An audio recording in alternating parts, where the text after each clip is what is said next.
اللہ رسول الکریم اما بعد. عارف باللہ حضرت مولانا شاہ حکیم محمد اختر صاحب رحمۃ اللہ علیہ کی کتاب ہے روح کی بیماریاں اور ان کا علاج، اس سے مضمون سنا رہا ہوں. حفاظت نظر، جس کو مرتب کیا ہے حضرت مولانا مرشدنا حضرت شاہ ابرار الحق صاحب رحمۃ اللہ علیہ ہردوئی، جو حضرت والا حضرت عارف باللہ حضرت مولانا شاہ حکیم محمد اختر صاحب رحمۃ اللہ علیہ کے پیر و مرشد ہیں، اور ہمارے حضرت ہمارے مولانا مظہر صاحب دامت برکاتہم کے بھی شیخ ہیں. فرماتے ہیں اما بعد بدنگاہی کے مضرات یعنی بدنگاہی کے نقصانات اس قدر ہیں کہ بسا اوقات ان سے دنیا اور دین دونوں ہی تباہ و برباد ہو جاتے ہیں. آج کل مرض روحانی میں مبتلا ہونے کے اسباب بہت زیادہ پھیلتے جاتے ہیں،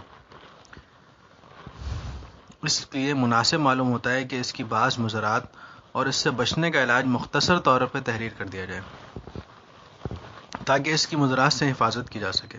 چنانچہ حسب ذیل امور کا اہتمام کرنے سے نظر کی حفاظت بسہولت ہو سکے گی.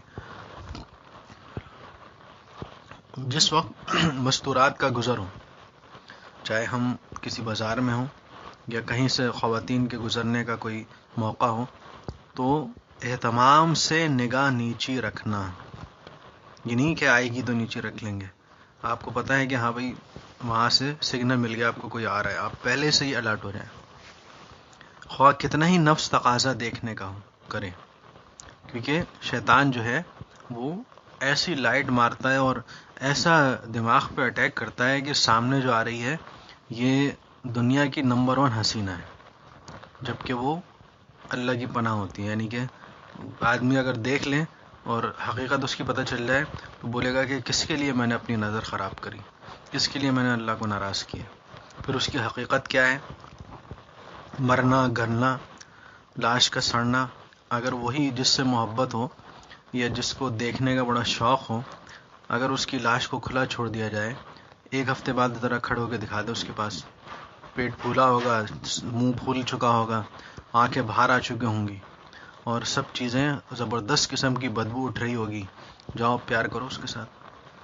پھر اس حالت میں بھی پیشاب، پخانہ اور کیا کیا گندگیاں اس کے اندر سے نکل رہی ہیں، ان کی طرف شیطان نظر نہیں لے کے جاتا. عشق جس کا امام ہوتا ہے اس کا اونچا مقام ہوتا ہے، اور نفس جس کا امام ہوتا ہے اس کا نیچا مقام ہوتا ہے. جو نفس کو امام بناتا ہے اس کا مقام بھی نیچا ہوتا ہے، اور نفس لے کے بھی اس کو نیچے کے مقامات پہ جاتا ہے، اس کو نیچے کی بلڈنگوں میں سیر کراتا ہے کہ دیکھو یہ وہ ہے کیا بلڈنگ ہے، وہاں سے نکل کیا رہا ہے، یہ تو دیکھو کیا گندگی وہاں سے نکل رہی ہے. گٹر لائنوں کی طرف شیطان آپ کو نفس جو ہے ہم کو مائل کرتا ہے کہ یہ گٹر لائنیں ہیں، اور اس کو اچھا کر کے دکھاتا ہے. تو شیطان کیا کرتا ہے؟ لائٹ مارتا ہے اس پہ زیادہ کہ وہ اچھی لگے، جبکہ وہ آدمی وہ ویسی نہیں ہوتی ہے. یہ صرف شیطان کا دھوکہ ہوتا ہے. تو نہ گوری کو دیکھو نہ کالی کو دیکھو، اسے دیکھو جس نے انہیں رنگ بخشا. اللہ کو دیکھو، اللہ پہ نظر رکھو. تو جب ہم اللہ پہ نظر رکھیں گے، یہاں پر اپنی نظر کی قربانی دیں گے، دل پہ تکلیف اٹھائیں گے، تو اللہ تعالیٰ وہاں پر وہ مقامات وہ عنایتیں عطا فرمائیں گے آخرت میں کہ بس ان کی اگر آدمی حدیث شریف میں پڑھ لے تو حیران ہو جائے کہ ایسی بھی حوروں کے بارے میں جو فرمایا گیا کہ یہاں کی جو عورت ہے وہ تو مقابلہ ہی نہیں کر سکتی. تو ان کے مقابلے میں آدمی کن کو ترجیح دے رہا ہے؟ یہ دیکھیں، اصل چیز تو یہ کہ اللہ کو ناراض کر رہا ہے. سب سے بڑی بات تو یہ. چلو اگر کوئی نفس کا فائدہ ہی اٹھانا ہے تو آخرت کا فائدہ دیکھ لو کہ آخرت میں زیادہ فائدہ ہے، وہاں زیادہ مزے ہیں. خیر، تو فرماتے ہیں جیسا کہ اس پر عارف ہندی حضرت خواجہ عزیز الحسن صاحب مظہور رحمۃ اللہ علیہ نے اس طور پر متنبہ فرمایا: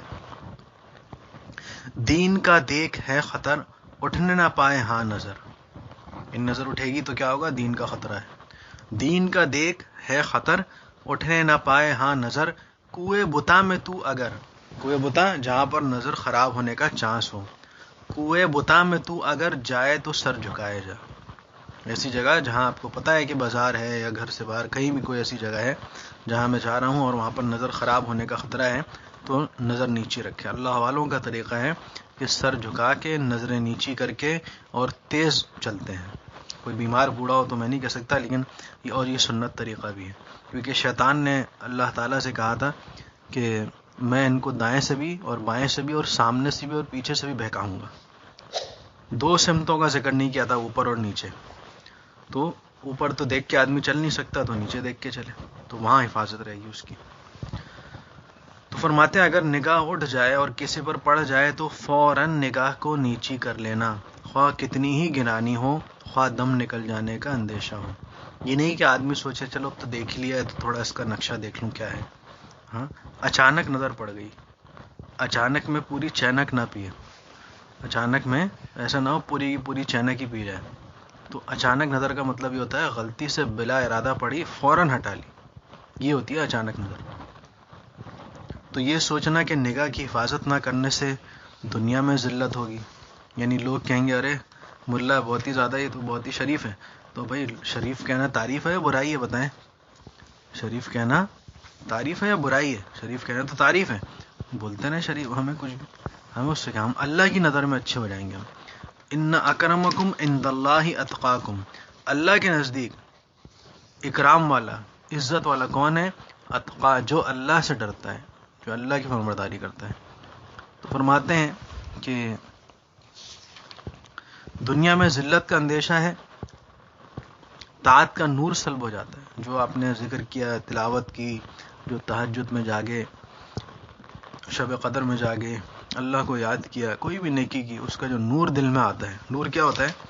کہ دل کے اندر اللہ تعالیٰ وہ توفیق بڑھا دیتے ہیں نیکیوں کے کرنے کی. اس کو آپ آسانی سے ایسے سمجھ لیں کہ ایک نیکی دوسری نیکی کو لے کر آتی ہے تو دل میں نور پیدا ہو جاتا ہے نیکی کرنے سے. اب دل اگلی نیکی کے لیے تیار ہوتا ہے، مائل ہوتا ہے، تو گناہ کرنے سے وہ نور ضائع ہو جاتا ہے. آخرت کی تباہی یقینی ہے. فرماتے بدنگاہی پر کم از کم 4 رکعت نفل پڑھنے کا اہتمام اور کچھ نہ کچھ حسب گنجائش خیرات اور کثرت سے استغفار کرے. یہ سوچنا کہ بدنگاہی کی ظلمت سے قلب ستیہ ناس ہو جاتا ہے، اور یہ ظلمت بہت دیر میں دور ہوتی ہے، حتیٰ کہ جب تک بار بار نگاہ کی حفاظت نہ کی جائے باوجود تقاضے کے، اس وقت تک قلب صاف نہیں ہوتا. یہ سوچنا کہ اب دیکھو جس کو اللہ والا بننا ہے وہ یہ سوچے کہ نظر بھی خراب کرتے رہو، ذکر بھی کرتے رہو، ہم اللہ والے بن جائیں گے، ایسا نہیں ہوتا. خلاف شرع شیخ تھوکتا بھی نہیں، یعنی ذکر و تلاوت میں اور شیخ کی مجلس میں تو شریف بن کے بیٹھے ہیں. خلاف شرع شیخ تھوکتا بھی نہیں، اندھیرے اجالے چوکتا بھی نہیں، لیکن جہاں موقع مل گیا فوراً مزے لینا شروع ہو گئے، موبائل پر یا ویسے ہی. تو یہ آدھا تیتر آدھا بٹیر نہیں چلتا اللہ کے راستے میں. یہ سوچنا کہ بدنگاہی کی ظلمت سے قلب کا ستیہ ناس ہو جاتا ہے، اور یہ ظلمت بہت دیر میں دور ہوتی ہے، حتیٰ کہ جب تک بار بار نگاہ کی حفاظت نہ کی جائے باوجود تقاضے کے، اس وقت تک قلب صاف نہیں ہوتا. یعنی بار بار تقاضا ہو رہا ہے لیکن پھر حفاظت کر رہے ہیں، جب تک یہ بار بار نہیں ہوا جب تک دل صاف نہیں ہوتا، گندگی دل پہ رہتی ہے. یہ سوچنا کہ بدنگاہی سے میلان، پھر میلان سے محبت، اور محبت سے عشق پیدا ہو جاتا ہے. بدنگاہی کرتا ہے آدمی، غلط طرف دیکھتا ہے، اب میلان کیا ہے؟ دل اس طرف مائل ہونا، دل کا اس طرف کھنچنا. تو طبعی میلان تو اللہ تعالیٰ نے آدمی کے دل میں رکھا ہے، عورت کی طرف ہوتا ہے، لیکن اس کی مخالفت کرنا ہمارا کام ہے. ہمارا کام یہ ہے، اس طرح گناہوں کی طرف میلان ہوتا ہے طبیعت کا، تو اس سے بچنا، اس کی مخالفت کرنا، یہ ہمارا کام. یہ سوچنا کہ بدنگاہی سے کیا ہوگا؟ میلان بڑھ جائے گا، یعنی وہ اٹریکشن بڑھ جائے گی، اس کو اٹریکشن کہہ لیں آپ.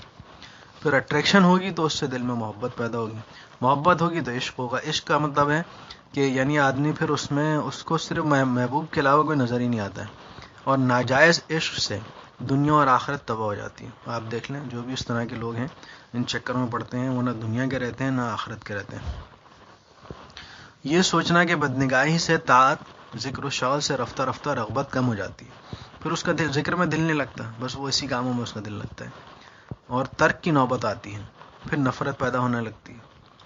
تو لہٰذا میرے دوستوں، ہمیں اور آپ کو چاہیے کہ ہم اللہ تعالیٰ کو راضی کرنے کی فکر کریں، اور یہ جو زندگی کا ویزا جو کہ ناقابل توسیع ہے، اس سمجھداری سے ہم جو زندگی ملی ہے اس کو اللہ تعالیٰ کی مرضی کے مطابق گزاریں. اللہ تعالیٰ ہم سب کو اچھی توفیق عطا فرمائے.